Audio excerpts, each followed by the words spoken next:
Hey friends, Dan Przaski from allaboutminibikes.com, and it's kind of cold here in Michigan right now, so you really can't do much outdoors. We're working on the prototype. We've got a partial frames made for the new mini bike that we're building to put on the market. But a lot of times I'm looking for inspiration or something, and I'll pop through some of my old magazines. And today I went through one of my drawers and I found some MiniCycle magazines, 3 of them to be exact. And and I've got one here from 1972. This is MiniCycle, and as you can see, combined with Mini Bike Guide. So they started making that change. I've got Mini Bike Guides. I'll talk about that sometime. And this one's from 72 July. I've got one 73 of September, and this one here is March of 74.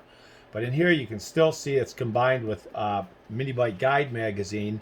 And when you open it up at first, you've got the Steen in here, but as you get going you can see that they're covering the Super Bronc mini bike, and they even got the 3-wheelers, which must have been making a little bit of splash at the time. And as you go through here, there's still mini bike stuff in here, being torque converters and jack shafts and things that they used to sell.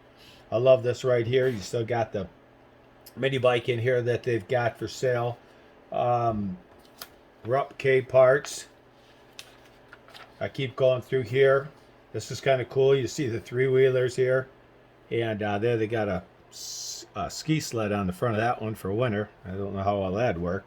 But then they got the camis coming in here too, which cami had been out anyway already for a while. But the advertisements, the Benelli. Here you still got the Kickstarter that you can put on Tecumseh engines. So there's still, the point here, they're covering what they would have been mini bike guides. You got go-karts here along with the mini bike. Carlisle tires. Alligator. Again, a 3-wheeler. So as you can see, if you're looking at this here, you still got mini bike parts and everything you could buy, all the way from frames to just the accessories. And then as you get going in there, you'd start seeing more with mini cycles, which is cool. So it had a variety from both. And because I was into it at this time as a kid, I guess I liked both. In fact, I know I did. Didn't have the money for either one of them. Just saved up like a dog to get the mini bike, but no money for a mini cycle. And anyway, so as I'm going through this one, you can see that they're covering a heck of a lot of information, but they're still doing mini bikes and mini cycles. And then as soon as we get up here into September 73, this is a really good issue right here too. You get open in here, and right away it's off on mini cycles and parts for them. This is an ad for J&B Racing Equipment with Jeff Ward and Brad Dutoit. Remember the JB Racers? Nice bikes. Always wanted one. Magazines up here. Not magazines, I'm sorry, books that they used to sell. Always loved this one. Really nice looking one. I can't remember the rider's name on there. Again, more parts. 3-wheeler. I don't know who the kid is. Kind of looks like Jeff Ward, but bicycle BMX or MX, bicycle MX there. Anyway, you get going on here. This is pretty cool.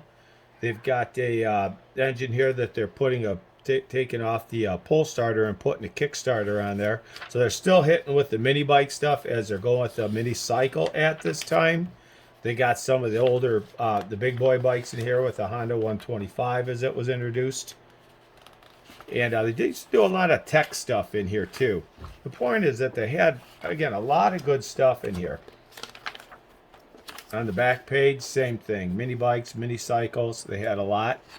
And then if you go up to 74, here's where they really started running a lot of more mini cycle than mini bikes. Still had some of the mini bike stuff, as you can see. Used to love things like this for t-shirts and boys camp and stuff like that. So in here they still ran some of them for mini bikes, but the more you got into here, and mini wheels and tires. Remember they used to put this stuff in all the magazines. Karen Carpenter, she's dead. Good group back then though, good singing. Anyway, so all of a sudden they had a lot more in here that had to do with mini cycles and less with mini bikes, but it was all interesting anyway, the way they'd take them, convert them. Used to love the races that they would cover in here and reading about the riders. especially when you're here in Michigan. Everything was from, the majority of it was from out west at Saddleback and Indian Dunes Winter Nationals there. Anyway, so it was a great time to be alive and see this. And a lot of times you look at it, it's cool, gives you inspiration for either bikes you want to fix up or buy or look for, or ones you have. Maybe retuning them or adding some different parts to them. I'd like to take my Yamaha YZ80A and turn it into a Noguchi, but then I'd have a Noguchi and not my original 74.